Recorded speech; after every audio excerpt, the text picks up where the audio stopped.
নমস্কার, আপনারা দেখছেন সান্দন টিভি। আমি রয়েছি আপনাদের সাথে মীনাক্ষী। চোখ রাখছি এই মুহূর্তের প্রাইম নিউজে।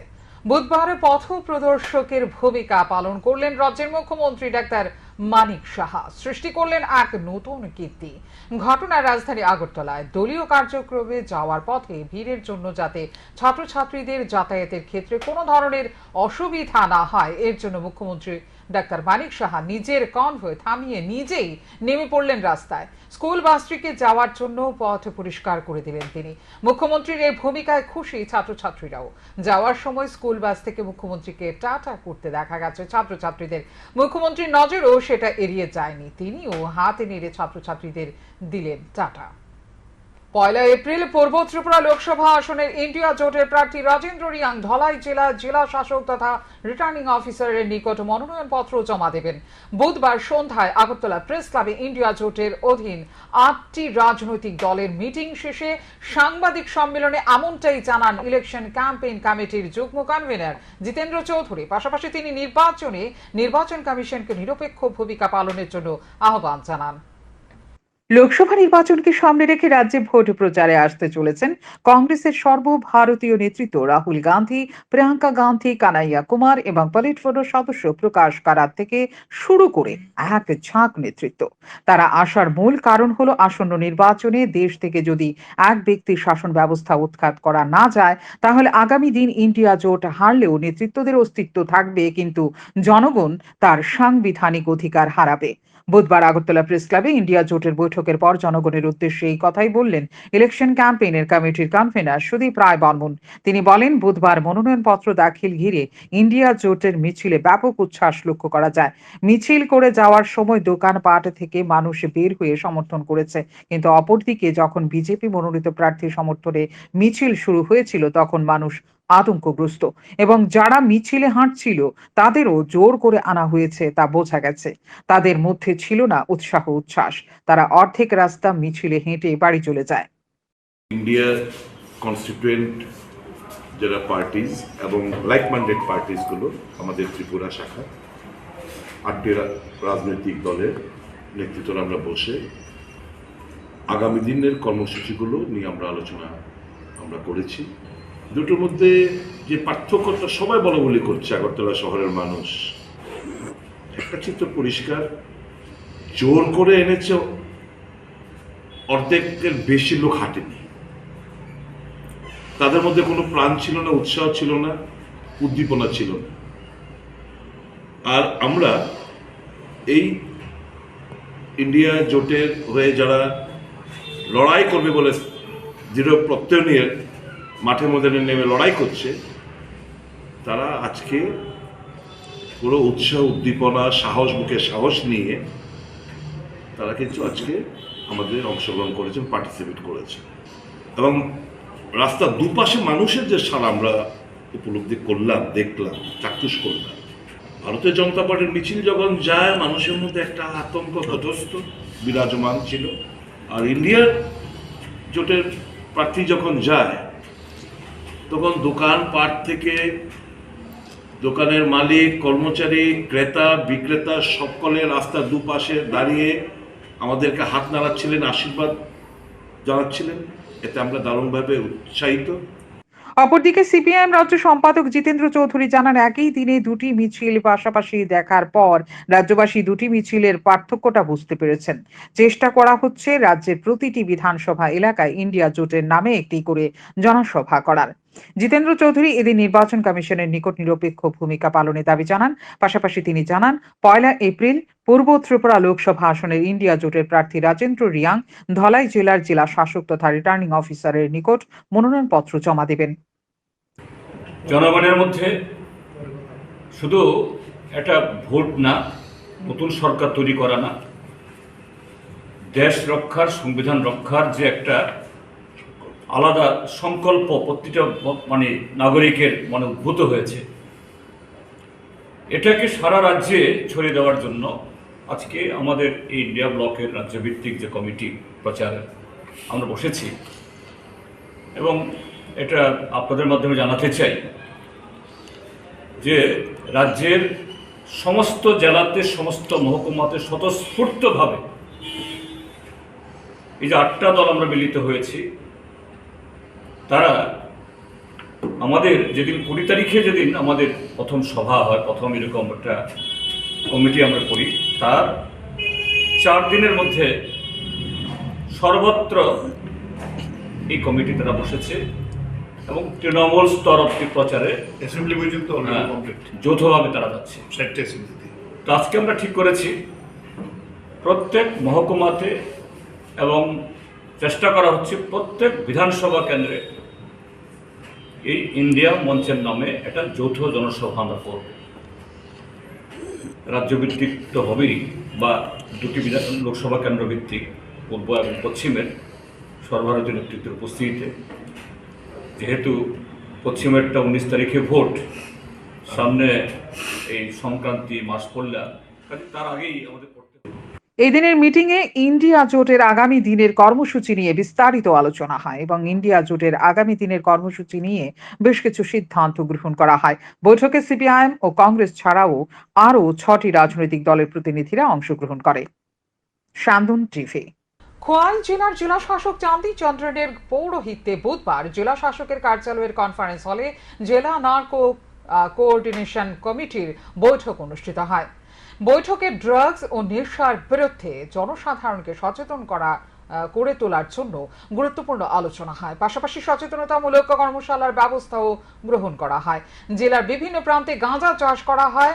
গাঁজা চাষের পরিবর্তে কৃষি দপ্তর থেকে প্রয়োজনীয় সহযোগিতার মাধ্যমে বিভিন্ন ধরনের ফসল কিভাবে ফলানো যেতে পারে এর জন্য আলোচনা হয়।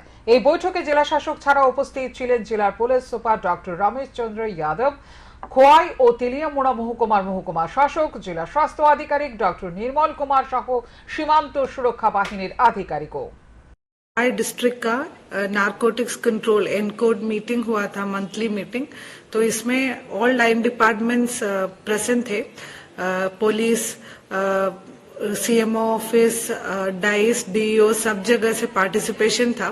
डिस्कशन ये चीज का ऊपर था कि जो ड्रग का जो मेनस है, जो हमारा स्टेट में इंक्रीज हो रहे हैं और खोवाई में भी इंक्रीज हो रहे हैं, उसको हम लोग कैसे टैकल करना है। तो अवेयरनेस एक्टिविटीज कुछ सोच के रखा है। उसके साथ साथ जितना भी एनफोर्समेंट है उसको स्ट्रेंथन करने के लिए भी डिसीजन। শুরু হয়ে গেল নির্বাচনী সন্ত্রাস। রাতের আধারে দুষ্কৃতিকারীরা হামলা চালালো বাধারঘাট বিধানসভা কেন্দ্রের ওএনজিসি এলাকার বাসিন্দা তারকনাথ সাহা ও তার পরিবারের ওপর। বাধারঘাট বিধানসভা কেন্দ্রের অন্তর্গত ওএনজিসি এলাকার বাসিন্দা তারকনাথ সাহা রাজনৈতিকভাবে বাম সমর্থিত। মঙ্গলবার রাত আনুমানিক 10:30 নাগাদ তারকনাথ সাহার পরিবারের লোকজন রাতের খাবার খাচ্ছিলেন। তখনই তারা শুনতে পান ঘরের বাইরে বোতল দিয়ে ঢিল ছোড়ার আওয়াজ। ঢিল ছোড়ার আওয়াজ শুনতে পেয়ে তারকনাথ সাহা এবং তাঁর পরিবারের লোকজনেরা ঘর থেকে বাইরে বেরিয়ে আসেন। তখনই দুষ্কৃতীরা তারকনাথ সাহার বাড়িতে প্রবেশ করে এবং তাকে বেধড়ক মারধর করে, তার মাথা ফাটিয়ে দেয়। দুষ্কৃতিকারীরা মারধর করে তার স্ত্রীকে, সন্তান সহ বৃদ্ধা মায়ের হাত রক্তাক্ত করে হামলাকারীরা। কিচ্ছু না, আমরা যা নিই না, ভাত খাই, আমরা খাইছি, দাদা দিদি নাচিয়ে খাইছি, তার আমার পুতে বউ খাইতে গেছে। এরপরে কিরে দুমুন ইটা শোনা থাকে রে, কিরে কেনা জানি ইটা উমা বাইরে দিয়ে বুতলে সারা ঘরের দুয়ারের ভিতরে। এরপর দরজা খুলে বাইরেছি, উমাকে দরজা খুলে বাইরেতে দেরি মানবার দিয়ে আয়া। কালকে রাত্রে প্রায় 10টা নাগাদ সেটা কোল্ড ড্রিঙ্কসের বোতল দিয়ে প্রথম রাস্তার থেকে ডিলাইতেছে ওর সিসি ক্যামেরা দেখলাম যে 2টা লোক আয়া ডিলাইতেছে। তখন আমরা বাইরের থেকে গেছি, আশেপাশে কাকিমা টাকিমা সব বেরিয়েছে, তখন হেরা বাগছে। তখন যখন আমরা বাড়ির থেকে যখন বাড়ির দিকে ঢুকি, তখন 1জন 2জন করতে করতে 30-40 জন লোক আইসে, আয়েসের হামলা করছে। আমার ছেলেরা মারছে, বাতিজারা মারছে, আমারে মারছে, এরপর আমার স্ত্রীর উপরেও মারছে, মার উপরে হাত লাগছে, বোনেরও। কি চান আপনি? সুস্থ বিচার চাই। ঘটনাটা হয়েছে আমরা ভাত খেতে বসি, এমনই হেরা আইসে এরপরে তারা বোতল দিয়ে ঢিলাঢিলি কইরা যাইতেছে। তারপর আমি কইতেছি কি গো কেটে জানি বোতল দিয়ে ঢিলাইতেছে। তো হেরা তো গেছে গে, আমরা বাইরেছি করে হেরা আইসে, আরো লোক লয়ে 10-15 জন আইসে, আইয়া আমরা আমার স্বামী রে তারকনাথ সাহা, এরপরে দেশের আমার বাগনি জুমা, আমার ননাস, আমার হরি রে, তারা হলি রে ফিটটা মিটা দিয়া গেছে, আমার স্বামীর মাথা ফাটাইলেছে। এদিকে মঙ্গলবার রাতের এই ঘটনার খবর পেয়ে বুধবার সকালে তারকনাথ সাহার বাড়িতে যান বিশিষ্ট আইনজীবী তথা বাধারঘাট বিধানসভা কেন্দ্রের বিজিত বাম প্রার্থী পার্থ রঞ্জন সরকার। তিনি তারকনাথ সাহার পরিবারকে তাদের পাশে দাঁড়ানোর আশ্বাস দেন। তিনি অভিযোগ করেছেন, আমতলী থানায় দুষ্কৃতকারীদের বিরুদ্ধে তারকনাথ সাহা অভিযোগ জানাতে গেলে থানার সামনেই দুষ্কৃতকারীরা তাকে আরও একবার মারধর করে, কিন্তু আমতলী থানার পুলিশ তাকে বাঁচানোর জন্য এগিয়ে আসেনি। পরবর্তী সময়ে তারকনাথ সাহা কোনো রকমে সেখান থেকে প্রাণে বাঁচে ত্রিপুরা মেডিকেল কলেজে আসে চিকিৎসার জন্য। মাথায় ব্যান্ডেজ করে প্রায় মধ্যরাতে বাড়ি ফিরে তারকনাথ সাহা। এই মুহূর্তে নিরাপত্তাহীনতায় ভুগছেন তিনি। লোকাল এরিয়ার ওএনজিসি অঞ্চলের নিবাসী শ্রী তারক শাহকে তার বাড়িতে ঢুকে গেট ভেঙে বাড়িতে ঢুকে পড়ে তার বৃদ্ধা মা, তার ছোটোখাটো বাচ্চা, তার স্ত্রী এবং তাকে বেধড়ক মারধর করে, তাকে প্রাণঘাতী হামলা করে মেরে ফেলার চেষ্টা করে। লোকাল অঞ্চলের লোকজন বেরিয়ে তাকে কোনো রকমে তার প্রাণ বাঁচায় এবং তারপর সে থানার উদ্দেশ্যে রওনা দেয় গাড়ি নিয়ে। থানাতে যাবে, থানা থেকে এন্ট্রি করবে, থানার গেটের সামনে ওকে আটকায় ওই দুষ্কৃতিকারীরা, আটকে থানার সামনে ওকে বেধড়ক মার দেয়। থানার দারোগা পুলিশ কেউ বেরিয়ে আসেনি। তারপর ও বাধ্য হয়ে এখান থেকে চিকিৎসার জন্য টিএমসি হসপিটালে যায়, ওখানেও তাকে মারার চেষ্টা করে, যদিও ওখানে পুলিশ যথারীতি উপস্থিত হয়ে ওর প্রাণটা বাঁচায়। তোনাথ কান্না শুনে আসি এবং তার সঙ্গে আমি কথা বলি এবং ও বলে আমি খুব নিরাপত্তাহীন, যে কোনো সময় আবারও তারা আমার বাড়িতে প্রবেশ করে এই দুষ্কৃতিকারীরা আমাকে প্রাণঘাতী হামলা করতে পারে, আমার পরিবারকে মারতে পারে, আমাকেও প্রাণে মারতে পারে, এই চেষ্টা তারা চালিয়ে যাচ্ছে। তাই আমি প্রশাসনের কাছে তার এই পরিস্থিতিতে, নির্বাচনোত্তর পরিস্থিতিতে প্রশাসনের কাছে আমি দাবি করছি, এরকম যদি হামলা যদি চালাতে থাকে ওরা, এটা কিন্তু মানুষের জন্য, জনকল্যাণের জন্য, মানুষের জন্য এবং এলাকার মানুষের জন্য, সাধারণ ভোটাররা ভীত সন্ত্রস্ত হয়ে ভোট দানে তারা প্রস্তুত হবেন না এবং ভোট দানে তারা আসবেন না। কাজে প্রশাসনকে আমি বলছি, আপনারা এই মুহূর্তে মানুষের পাশে থেকে এবং প্রশাসনকে আরও শক্তিশালী করে। লোকসভা নির্বাচনের প্রাক লগ্নে আমদানি ঘটলো আরও একবার হেলমেট বাহিনীর। তারকনাথ সাহার বাড়িতে আক্রমণকারীদের মধ্যে একজনের মাথায় ছিল ফুল হেলমেট। প্রশ্ন উঠতে শুরু করেছে, সে কে? ফুল হেলমেট পরার পেছনে কি রহস্য রয়েছে তার? এই ফুল হেলমেট পরে আক্রমণকারী তারকনাথ সাহার বাড়িতে যেভাবে প্রবেশ করেছে তাতে স্বাভাবিকভাবে স্পষ্ট তার কোনো অসৎ উদ্দেশ্য ছিল। নির্বাচনী আচরণবিধি যেখানে লাগু রয়েছে সেখানে কেন্দ্রীয় বাহিনী এবং রাজ্য পুলিশ প্রশাসনের কড়া টহলদারি থাকা সত্ত্বেও এই ধরনের আক্রমণের পরিপ্রেক্ষিতে গোটা এলাকায় আতঙ্ক ছড়িয়ে পড়েছে। শান্তন টিভি।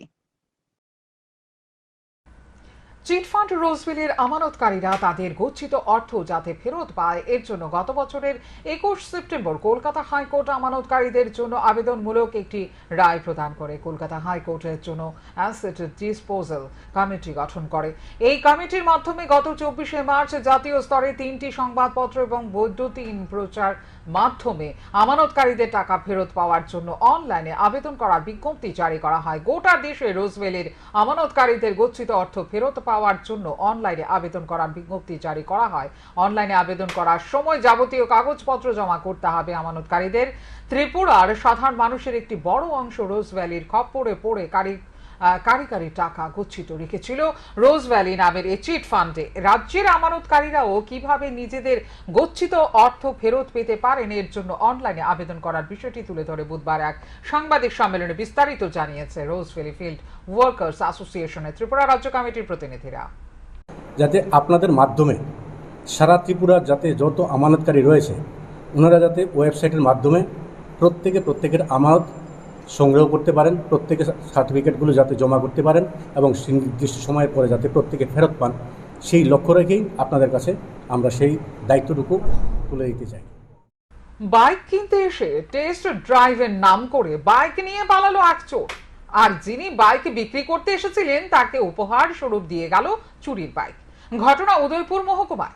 যিনি বাইক বিক্রি করার জন্য এসেছিলেন, বাইক চোর তাকে সুরজ কুমার জমাতিয়া বলে তার নিজের পরিচয় দিয়েছিল, আর যে বাইকটি দিয়ে গিয়েছিল সেটিও নাকি চুরির বাইক। পুলিশ জানিয়েছে এই বাইকটি 3 দিন আগে কিল্লা থেকে চুরি হয়েছিল। ওয়েলেক্সে একটা ছেলে মানে একটা বাইক কিনবো কইছে ওয়েলেক্সে, তো হ্যাঁ ফোন নম্বর দেওয়া হয়েছে। তো ফোন নম্বর দেওয়া অনেক পরে হ্যাঁ ফোন করে হিরাপুর স্কুলের সামনে আইছে। আইএ সেরা একটা বাইক রাখছে, বাইকের সেরা আমার R1 হ্যাঁ রেড আর রেডের মধ্যে আর বাইকটা হ্যাঁ কি করছে ড্রাইভিং টেস্ট করেছে, তো হ্যাঁ মানে গেছে যে একদম বাইকটা বেঁকে গেছে। যে বাইকটা রেখে গেছে ওই বাইকটা নিয়ে দেখলাম ওই বাইকটা চুরির বাইক। কোন সময় ঘটনা? ঘটনা একটা 10। কোন জায়গাতে? হিরাপুর স্কুলের সামনে। ওকে চিনতে পেরেছেন? না না না, নাম টাম কোনো কিছু? সেটা একটু লম্বা করে নাম বলেছে সুরজ কুমার জমাতিয়া। দুটি বাইকের মুখোমুখি সংঘর্ষে আহত 4। ঘটনা বুধবার বিকেলে বিশালগড় মহকুমার জাঙ্গালিয়া এলাকার বিদ্যুৎ নিগমের কার্যালয় সংলগ্ন সড়কে TR07E8934 এবং TR07F4902 নম্বরের দুটো বাইকের মুখোমুখি সংঘর্ষে ঘটে এই দুর্ঘটনা।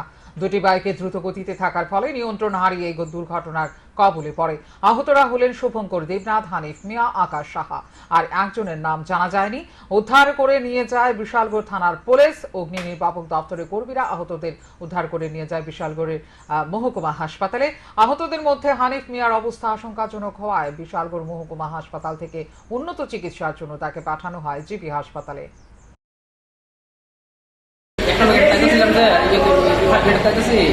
আমরা বন্ধু চালাইছি, আমার বন্ধু চালাম হবে, আমি মন খুশি করে দিয়েছি।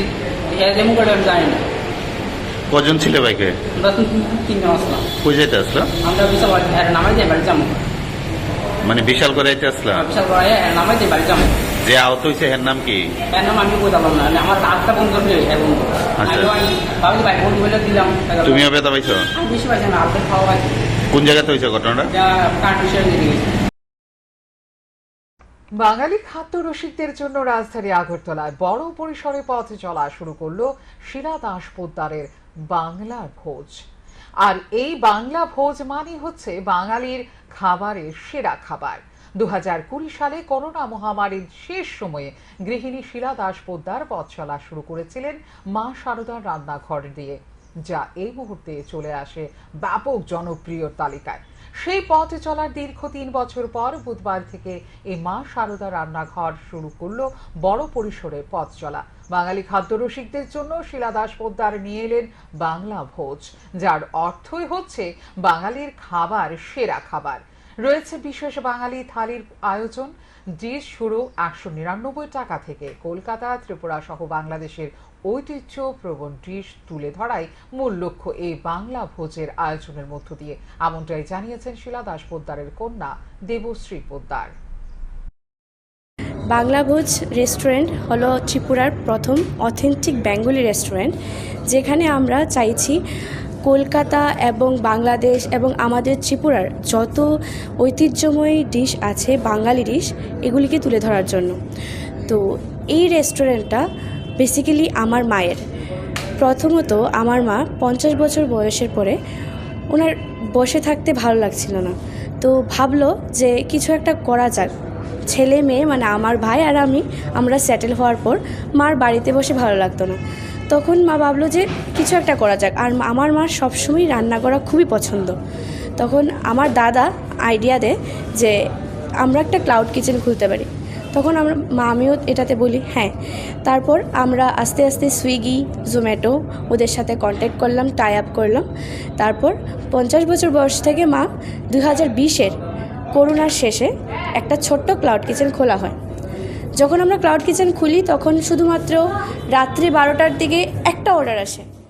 বুধবার সোনামুড়ায় একটি ইফতার পার্টি অনুষ্ঠিত হয়। উপস্থিত ছিলেন সংখ্যালঘু অংশের মানুষ। ইফতার পার্টি ঘিরে ব্যাপক উচ্ছ্বাস লক্ষ্য করা গেছে সংখ্যালঘু অংশ মানুষের মধ্যে। আলিমসান ফাউন্ডেশন তরফ থেকে আজকে আমাদের মাদ্রাসার ছাত্র শিক্ষক সবাইকে উনি ইফতার করাইছেন, আর বিশেষ করে ওনার ছেলে ওনাদের সাথে পড়েন, সেই লগ্নে উনি আজকে আমাদের সবার জন্য ইফতারের আয়োজন করেছেন। রমজানের মূলত মাহাত্ম্যটা কি আর কি, যদি আধ্যাত্মিক দিক যদি চিন্তা করা হয় আর কি, বিশেষ করে কেন মানুষ কোরআনে বা হাদিসে কি বলা হয়েছে রমজান মানে কি? রমজান মানে আপনার আল্লাহ পাকের হুকুম, সেটা আমরা আদায় করতে হবে। একটা সময় নির্ধারণ করা আছে, সেই সময়ের মধ্যে খানাপিনা এবং আরও বিভিন্ন কিছু কাজ আল্লাহ পাক দিয়েছেন, সেটা থেকে মানুষ বিরত থাকতে হবে। এবং এই রোজা থাকার পরে আল্লাহ পাক কোরআনে বলেছেন যে আল্লাহ তাত্তাকুন, যারা ফরহেজগার, যারা মুত্তাকি, তাদেরকে আল্লাহ পাক আরও যেভাবে সওয়াবের কাজ আরও বেশি করে করতে পারেন এবং ওনাদের গুনাহ রমজানের উপলক্ষে আল্লাহ পাক এই সময়ের মধ্যে আল্লাহ পাক গুনাহ মাফ করেন। আসন্ন লোকসভা নির্বাচনকে কেন্দ্র করে রাজ্যের বিভিন্ন প্রান্তে চলছে কেন্দ্রীয় বাহিনীর জওয়ানদের রোড মার্চ। এই রোড মার্চে কেন্দ্রীয় বাহিনীর জওয়ানদের সঙ্গে ছিল পুলিশ এবং টিএসআরও। বুধবার সন্ধ্যায় শহর আগরতলায় দেখা যায় এই রোড মার্চ। ছিলেন পুলিশের উচ্চপদস্থ আধিকারিক সহ পশ্চিম জেলার পুলিশ সুপার ডক্টর কিরণ কুমারও। এদিকে ধর্মনগর মহকুমায়ও এদিন টহলদারিতে নামে সীমান্ত সুরক্ষা বাহিনী এবং সিআরপিএফ এর জওয়ানরা, সঙ্গে ছিল টিএসআর জওয়ানরাও। উপস্থিত ছিলেন উত্তর জেলার পুলিশ সুপার ভানুপদ চক্রবর্তী সহ পুলিশের পদস্থ আধিকারিকরা। देखिए, एक हमारा एक लोकशाही का एक मंदिर है और ये जो प्रोसेस है हमारे लिए बहुत पूजनीय है। तो इसको मेंटेन करने के लिए, इसका डेकोरम मेंटेन करने के लिए हर एक वोटर उतना ही कॉन्फिडेंट होना चाहिए और उसका डेमोक्रेसी के ऊपर उसका भरोसा बैठना चाहिए। तो एक kind of confidence building measures है, ये हम उसको बोलते हैं। तो उसमें फ्लैग मार्च है, पेट्रोलिंग है, नाइट पेट्रोलिंग है। तो हम जो अरेस्ट है, प्रिवेंटिव अरेस्ट है, जो लिकर है, तो कोई किसी भी चीज़ के वजह से जो कोई लुभावने वाले कोई कॉन्ट्राबैंड गुड्स डिस्ट्रीब्यूशन है, जो भी है, तो किसी भी तरह का कोई यहाँ गलत नहीं होगा और हम होने नहीं देंगे। ये हम इलेक्शन के कमीशन की तरफ से सभी पब्लिक को, सभी वोटर्स को भरोसा देना चाहते हैं। तो इसीलिए पुलिस है, टीएसआर है, पूरे सीएपीएफ है, पूरे ऑल ओवर इंडिया से अलग बता रहे थे। मैं अगर ऐसा हुआ था, हम इसका इंसिडेंट में खुद देखूंगा मैं, बट ऐसा तो नहीं होना चाहिए और होगा भी नहीं। पुलिस के सामने कोई किसको मारेगा तो पुलिस तो अपना नौकरी कर नहीं पाएगा, ठीक है। Will take strict action against that अगर ऐसा हुआ है तो। एक्चुअली इंसिडेंट हुआ है कि वो एक मतलब दल की समर्थक हो ही सकते हैं, कोई भी दल के समर्थक हो सकते हैं। उसके घर में बियर के बोतल, कोल्ड ड्रिंक्स के बोतल लेके उसको कांच को तोड़ फोड़ करे घर में जाके। उसके जो बीवी है, उसके जो माँ है, उनके ऊपर भी अटैक हुआ है। तो इसके विषय में आप क्या कहेंगे? 100% आप अगर बोल रहे हैं अगर ऐसा हुआ है, जिसके सामने हुआ है उसके अगेंस्ट में एक्शन करेंगे। जिसने किया है उसको भी हम उसको छोड़ेंगे नहीं। बट हमारा जो होता है पुलिस फोर्स से इसलिए बना हुआ है कि इम्पार्शियल है। ना उसका कोई धर्म होता है, ना उसका कोई पार्टी होता है, ना उसका कोई दल होता है। अभी परसेप्शन अलग अलग हो सकते हैं, बट हम सदियों से पुलिस काम करती आ रही है, पुलिस करेगी। और जब भी कुछ छोटा भी घटना होता है, पहले अगर पब्लिक के दिमाग में आता है तो पुलिस आता है। तो पुलिस इसी भरोसेमंद तो बिल्कुल है और हम ये भरोसा हमेशा टिका रहने का कोशिश करेंगे। এখনকার মতো এই মুহূর্তে সংবাদ এই পর্যন্ত। অন্যান্য আপডেটস দেখার জন্য অবশ্যই নজর রাখতে হবে সান্দন টিভির পর্দায়। সান্দন টিভি, দায়বদ্ধতায় যার ঐতিহ্য।